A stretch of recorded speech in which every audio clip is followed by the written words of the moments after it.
Hi, എല്ലാവർക്കും gallery വേൾഡിൻ്റെ വിഷ്ണുശാലിനിയുടെ പുതിയൊരു എപ്പിസോഡിലേക്ക് സ്വാഗതം. അങ്ങനെ നാളത്തെ എപ്പിസോഡ് ആരംഭിക്കുമ്പോൾ ഒരു പിക്നിക്കിന് പോകാൻ ജഗദീപേട്ടാന്ന് സുസ്മിത പറയുകയാണ്. അന്നേരം ഞാൻ എപ്പോഴേ റെഡി എന്നും പറഞ്ഞ് ജഗദീപ് അങ്ങ് എഴുന്നേൽക്കുകയാണ്. തുടർന്ന് ഈ ചായ എന്ന് ചോദിക്കുമ്പോൾ അത് ഞാൻ എൻ്റെ മുത്തിന് തന്നതല്ലേ, കുടിച്ചോ എന്ന് പറയുകയാണ്. തുടർന്ന് ഞാൻ പെട്ടെന്ന് പോയി റെഡി ആയിട്ട് വരാമെന്നും പറഞ്ഞ് സുസ്മിത പുറത്തേക്ക് ഇറങ്ങുന്നുണ്ട്. അന്നേരം ഇതിലെന്തോ കെണിയുണ്ട്, ശരിയാക്കി തരാമെന്നിങ്ങനെ ജഗദീപിന് അത് മനസ്സിലാവുന്നുണ്ട്. ജഗദീപ് അന്നേരം മനസ്സിൽ കരുതുകയുമാണ്.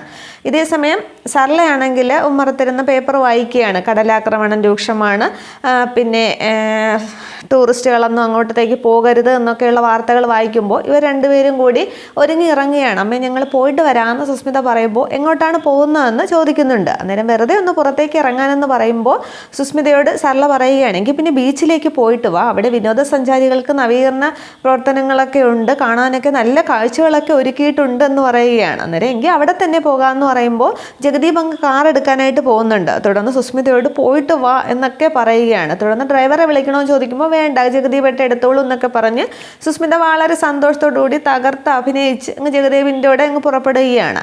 തുടർന്ന് ആ പോക്ക് നോക്കി നിന്നിട്ട് സർല മനസ്സിൽ കരുതുന്നുണ്ട്, എൻ്റെ മോള് മിടുക്കിയാണ്, ഇത്ര ചുരുങ്ങിയ സമയത്തിനുള്ളിൽ അവനെ വളച്ച് കുപ്പിയിലാക്കാമെങ്കിൽ അവനെ കൊണ്ട് കളഞ്ഞിട്ടേ അവൾ വരത്തുള്ളൂ, നിൻ്റെ ഒടുക്കത്തെ പോക്കാടാ കാലമാടാന്നൊക്കെ സർല അങ്ങ് മനസ്സിൽ കരുതുന്നുണ്ട്.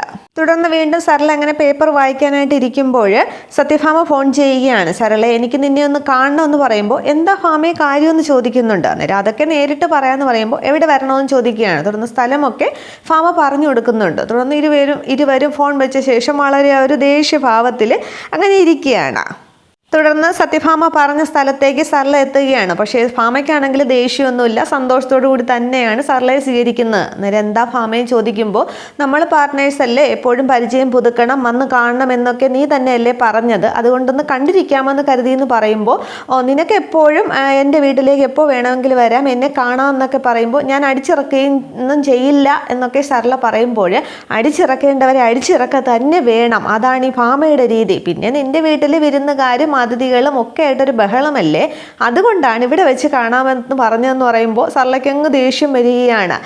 പിന്നെ ഉണങ്ങാത്ത മുറിവിൽ വീണ്ടും മുളകരച്ച് തേക്കുന്ന പരിപാടിയാണ് നീ ഇപ്പോൾ ചെയ്യുന്നതെന്ന് എനിക്കറിയാം. നിൻ്റെ മകനും മരുമകളും കൂടി എൻ്റെ മകളുടെ തൊണ്ടയിലേക്ക് കുത്തിയിറക്കിയ ഒരു മുള്ളാണ് ജഗദീപ് കുമാർ, അത് ഞാൻ തിരിച്ച് വീട്ടിലെത്തുന്നതിന് മുമ്പ് തന്നെ പിഴുതെടുത്ത് കളഞ്ഞിരിക്കും എന്നൊക്കെ പറയുമ്പോൾ പിന്നിൽ നിന്ന് കുത്താൻ നീ പണ്ടേ മിടിക്കുകയാണല്ലോ, അത് ഞാൻ മനസ്സിലാക്കാനായിട്ട് വളരെ വൈകിപ്പോയി എന്നൊക്കെ പറയുമ്പോൾ നിനക്ക് എന്നോട് ദേഷ്യമാണെന്നറിയാം, നിന്റെ ദത്തുപുത്രൻ രോഹിത്തിനെയും മരുമകൾ ശ്യാമയെയും കുറിച്ച് പറഞ്ഞു വന്ന് നീ വിശ്വസിച്ചില്ലല്ലേ എന്ന് ചോദിക്കുമ്പോൾ എങ്ങനെ വിശ്വസിക്കും, നീ കുറേ വേണ്ടാത്ത ഫോട്ടോസ് എന്നൊക്കെ പറഞ്ഞ് ഒരു ബെഡ്റൂമിൽ ഫോട്ടോ വരെ എന്നെ കൊണ്ട് കാണിച്ചില്ലേ എന്നൊക്കെ ചോദിക്കുമ്പോൾ അതൊരു അബദ്ധം എന്നിങ്ങനെ സർല പറയുകയാണ്. അന്നേരം അബദ്ധം പറ്റും, തോപ്പുംപടി ഷാജിയെ ചിറക്കൽ രാമചന്ദ്രൻ്റെ മകൻ ജഗദീപ് കുമാറായിട്ട് തോന്നിയത് നിനക്ക് അബദ്ധം, പിന്നെ മകളെ സുസ്മിതയെ അവന് കല്യാണം കഴിച്ചു കൊടുത്തതും അബദ്ധം, ഇനി അവൻ്റെ മക്കളെ നിന്റെ മകൾ ഒക്കത്തെടുത്ത് വെക്കാൻ പോകുന്നതും പുതിയൊരു അബദ്ധം എന്നൊക്കെ പറഞ്ഞങ്ങ് ആകെ കളിയാക്കുന്നുണ്ട് സത്യഭാമ. എന്നിട്ട് പറയുകയാണ്, ഇപ്പോൾ ഇതിനൊന്നുമല്ല ഞാൻ നിന്നെ വിളിച്ചത് വേറൊരു വിശേഷം പറയാനാണ്.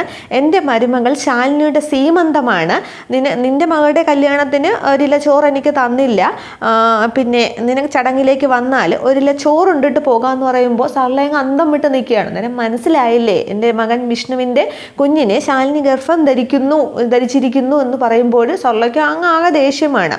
തുടർന്ന് തോപ്പുംപടി ഷാജിയുടെ ഭാര്യ സുസ്മിതയോടും പറഞ്ഞേക്ക് എന്നൊക്കെ പറഞ്ഞ് കുറേ കളിയാക്കി അവർക്ക് സംസാരിച്ചിട്ട് ഭാമ അങ്ങ് ചിരിച്ച് കാറി കയറി പോകുന്നുണ്ട്. ഇതേസമയം സർലയാണെങ്കിൽ ആകെ അങ്ങ് ദേഷ്യത്തിൽ നിൽക്കുകയാണ്.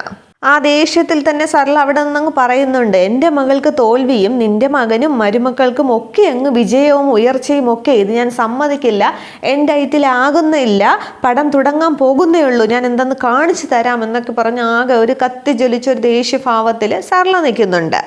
തുടർന്ന് ഭാമയാണെങ്കിൽ നാളത്തേക്കുള്ള ശാലിനിയുടെ സീമന്തം ചടങ്ങിനായിട്ട് ഒരുപാട് അതിഥികളെയും കൂട്ടുകാരികളെയും ഒക്കെ വിളിക്കുന്നുണ്ട്. കുറച്ചുപേരെ കാറിലിരുന്ന് ഫോൺ ചെയ്ത് പറയുന്നുണ്ട്, കുറച്ചുപേരെ വീട്ടിൽ പോയി തന്നെ ക്ഷണിക്കുന്നുണ്ട്. ആകെ സന്തോഷത്തിലാണ് ഭാമ അന്നേരം. ഇതേസമയം വിഷ്ണുവും ശാലിനിയും കൂടി ബീച്ചിലിരിക്കുകയാണ്. ശാലിനിയാണെങ്കിൽ ആകെ വിഷമത്തിലാണ്. സത്യാമ്മയുടെ എന്നാ കാര്യങ്ങൾ തുറന്ന് പറയുന്നത് വിഷ്ണുവേട്ടാന്ന് ചോദിക്കുമ്പോൾ പറയണമെന്നുണ്ട്, പക്ഷെ അമ്മയുടെ അടുത്ത് ചെല്ലുമ്പോൾ ഒരു ധൈര്യമില്ല. നാളെ എന്തായാലും നമുക്ക് പറയാം, അങ്ങോട്ട് പോയാമെന്നും പറഞ്ഞ് കടപ്പുറത്തിൻ്റെ വേറൊരു ഭാഗത്തേക്ക് വിഷ്ണു ശാലിനിയും കൂടി പോകുന്നുണ്ട്. ഇതേസമയം ആ ബീച്ചിലേക്ക് തന്നെ സുസ്മിതയും ജഗദീപും കൂടി എത്തുകയാണ്. അന്നേരം ഇവിടേക്കാണോ വന്നത്, ഇവിടെ ഇപ്പം എന്താ കാണാനുള്ളത് എന്നും ഒരേപോലത്തെ തിരത ഇവിടെ കിടക്കുന്നു, നീല കളർ തന്നെ, ഒരു കളറിന് പോലും വ്യത്യാസം ഇല്ല എന്നൊക്കെ പറഞ്ഞ് ജഗദീപ് അങ്ങ് കടപ്പുറത്തൂടെ ഇങ്ങനെ സുസ്മിതയോടൊപ്പം നടക്കുന്നുണ്ട്. അന്നേരം നീല കടലല്ല ചുവന്ന കടൽ നിനക്ക് ഞാൻ കാണിച്ചു തരാടാന്നും പറഞ്ഞ് അവരൊരു സ്ഥലത്തേക്ക് പോയി ഇരിക്കുകയാണ്.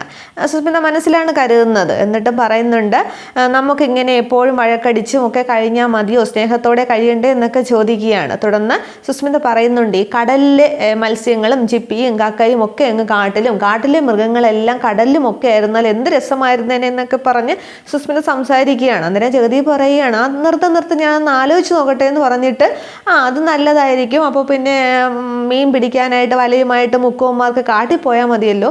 പക്ഷെ ഒരു പ്രശ്നമുണ്ടല്ലോ സുസ്മിത, ഈ മരപ്പട്ടിയും അപ്പോഴും കടലിൽ പോവില്ലേ, അപ്പോൾ നീയും അങ്ങ് പോവില്ലേ, പിന്നെ ഞാൻ ഒറ്റയ്ക്ക് ഇരിക്കേണ്ടതെന്ന് ചോദിക്കുമ്പോൾ അത് സാരമില്ല ജഗദീപേട്ട, അവിടെ കാട്ടുമാക്കാനും ഒക്കെ കാണുമല്ലോ, അപ്പം നമ്മൾ അവിടെ കഴിഞ്ഞോളാം എന്നൊക്കെ പറയുമ്പോൾ ഇങ്ങനെ കൗണ്ടർ അടിച്ച് കഴിഞ്ഞാൽ മതിയോ, നമുക്ക് സ്നേഹത്തോടെ ജീവിക്കാം എന്നൊക്കെ പറഞ്ഞിട്ട് സുസ്മിതയാണെങ്കിൽ ജഗദീപിൻ്റെ കൈ പിടിക്കുകയാണ്. എന്നിട്ട് നമുക്ക് പ്രണയിച്ചു മരിക്കണം, പ്രണയം കൊണ്ട് എനിക്ക് പ്രാന്താവും എന്നൊക്കെ പറഞ്ഞിട്ട് ഒരുപാട് സാഹിത്യ ഭാഷയിൽ സ്നേഹ ഡയലോഗുകളൊക്കെ പറയുന്നുണ്ട്. ഇങ്ങനെ രാത്രിയും പകലും പോലെ മഞ്ഞും നിലാവും പോലെ എന്നൊക്കെ ഇങ്ങനെ പറഞ്ഞു വരുമ്പോൾ ഉപ്പും പഴങ്കഞ്ഞിയും പോലെ എന്നിങ്ങനെ ജഗതി അങ്ങ് പറയുകയാണ്. അന്നേരം നശിപ്പിച്ചു എന്നും പറഞ്ഞ് ജഗതിൻ്റെ കൈ അങ്ങ് കളയുകയാണ് സുസ്മിത. പറയാണ് സുസ്മിതയ്ക്ക് ഇഷ്ടമുള്ള പറഞ്ഞു, അപ്പോൾ പിന്നെ ഞാൻ എനിക്കിഷ്ടമുള്ള പറഞ്ഞു എന്ന് പറയുകയാണ്. തുടർന്ന് പറയുന്നുണ്ട്, ജഗദീപേട്ടനാണെങ്കിൽ എനിക്ക് കടലിൻ്റെ നടുക്ക് മാണിക്യം കൊണ്ട് 7000 നിലയിലുള്ള ഒരു കൊട്ടാരം പണിത് തരണം, അതിൻ്റെ ഏറ്റവും മുകളിലത്തെ നിലയിലാണ് നമ്മുടെ മണിയറ, അവിടെ വെച്ച് നമുക്ക് പ്രണയം കൈമാറാം എന്നൊക്കെ സുസ്മിത സംസാരിക്കുമ്പോൾ ജഗദീപ് പറയണം, അതൊന്നും ശരിയാവില്ല, ഒന്നാമത് ഞാൻ താമസിക്കുന്നത് ചന്തുവിൻ്റെ വാടക വീട്ടിലാണ്, ആ ചായപ്പിൽ അവിടെ ഒരു ഓട് പൊട്ടിയപ്പോൾ അത് മാറ്റാൻ തന്നെ എന്നെ കൊണ്ട് പറ്റിയില്ല, പിന്നെ അല്ലേ നിനക്ക് മാണിക്യം കൊണ്ട് ഞാൻ കൊട്ടാരം ഉണ്ടാക്കി തരുന്നത്, പിന്നെ എനിക്ക് നീന്തലാണെങ്കിൽ ഒട്ടും അറിഞ്ഞൂടാന്ന് പറയുമ്പോൾ സുസ്മിത അത് ശ്രദ്ധിക്കുകയാണ്. അപ്പോൾ ജഗദീപേട്ടൻ നീന്തൽ അറിയില്ലേന്ന് ചോദിക്കുകയാണ്.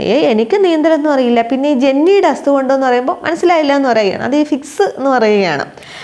പിന്നെ അപ്പം വെള്ളം കണ്ടാൽ തന്നെ എനിക്ക് പേടിയാവും, നമുക്കിവിടെ നിൽക്കണ്ട പോകാമെന്ന് പറയുമ്പോൾ സുസ്മിതയ്ക്ക് സന്തോഷമാവുകയാണ്. ഇതൊക്കെ നേരത്തെ പറയേണ്ടേടാ, അന്നെ ഞാൻ ബക്കറ്റിലെ വെള്ളത്തിൽ മുക്കി കൊല്ലില്ലായിരുന്നു എന്നൊക്കെ പറഞ്ഞിട്ട് ഇനിയും കൂടുതൽ സ്ഥലങ്ങൾ കാണാനുണ്ട് എന്നും പറഞ്ഞ് സുസ്മിതയാണ് ജഗദീപിൻ്റെ കൈയും പിടിച്ച് കടപ്പുറത്തൂടെ നടക്കുകയാണ്. പക്ഷേ സുസ്മിതയ്ക്കൊപ്പം കൗണ്ടർ അടിച്ചൊക്കെ സംസാരിക്കുന്നെങ്കിലും ജഗദീപിന് കാര്യമൊക്കെ മനസ്സിലാവുന്നുണ്ട്. സുസ്മിത എന്തോ ദുരുദ്ദേശത്തിലാണ് ജഗദീപിനെ അവിടെ കൊണ്ടുവന്നതെന്ന്.